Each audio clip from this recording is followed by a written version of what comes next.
Un jeune Palestinien tué par l'armée israélienne en Cisjordanie. Un adolescent palestinien de 16 ans a été abattu par des soldats israéliens lors d'affrontements en marge d'un pèlerinage religieux juif dans le nord de la Cisjordanie occupée, a affirmé mercredi 25 mai le ministère palestinien de la Santé. La victime, Gaif Yamin, a été mortellement blessé à la tête après un tir des forces israéliennes dans l'est de Naplouse selon le ministère. Ce n'est pas la première bévue. Il y a quelques jours, Shirin Abu Akleh, la journaliste, était abattue. D'ailleurs, selon une enquête dévoilée lundi 23 mai, l'armée israélienne n'exclut pas qu'un de ses soldats ait tué la journaliste palestino-américaine en Cisjordanie occupée, mais sans activité criminelle. Quand un militaire russe tue un Ukrainien, qu'il soit soldat ou civil, c'est un crime de guerre. On va pas s'indigner, c'est que la Palestine, il faut bien qu'Israël se défende.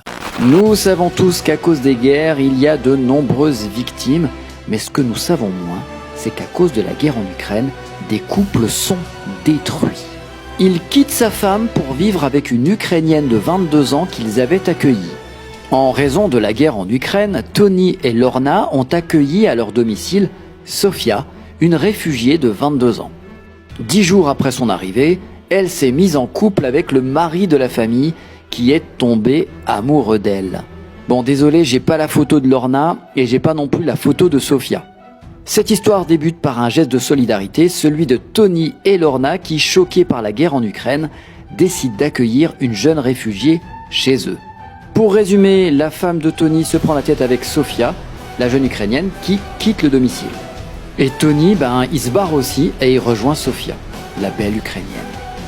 La guerre, c'est dangereux.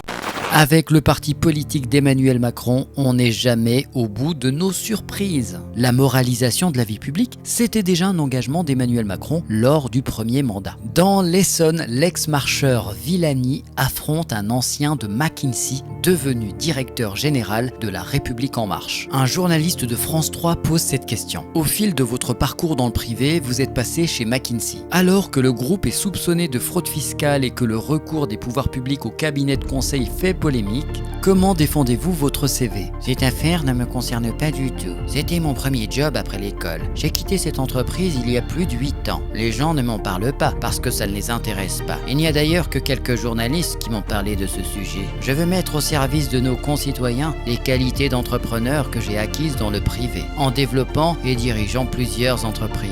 Vous l'avez compris, ni Paul Midi ni Emmanuel Macron n'ont quelque chose à se reprocher. Un automobiliste saint-quentinois verbalisé à cause de son appareil auditif. Sans être contrôlé ni arrêté, un automobiliste a écopé d'une amende pour port à l'oreille d'un appareil susceptible d'émettre du son. Malentendant, il conteste la légitimité du PV. Dominique Moret reçoit le 13 avril dernier un courrier du centre des amendes de Rennes qui ne fait jamais plaisir. Est alors signifié au quinquagénaire malentendant un procès-verbal de 135 € et un retrait de 3 points de son permis de conduire. Je n'ai pas été arrêté par la police et je n'ai même pas vu l'ombre d'un képi ce jour-là, se souvient le prétendu contrevenant. Je ne conduis jamais avec un kit piéton. En revanche, je porte 2 appareils auditifs à mes oreilles. Le 4 mai dernier, il a écrit à l'officier du ministère public et dûment rempli une contestation de son procès verbal. Pour le moment, Dominique Moret n'a toujours pas reçu de réponse. Qu'est-ce que c'est ? J'entends rien. Variole du singe, la vaccination devrait concerner les soignants et les cas contacts, indique la ministre de la Santé, Brigitte Bourguignon. Celle-ci a déclaré sur RTL « Les stocks sont là, nous avons des stocks stratégiques et il s'agira de vaccination ciblée, on ne parle pas de vaccination totale ». Une vaccination ciblée qui, au-delà des soignants, devrait également concerner les cas contacts de l'entourage des personnes contaminées. Le sujet de la vaccination avait déjà été évoqué par la Haute Autorité de Santé qui plaidait pour une vaccination des adultes ayant eu un contact avec les malades. Est-ce que ça va évoluer comme pour le Covid-19 avec une vaccination massive et globale ? Nous le verrons dans un prochain épisode.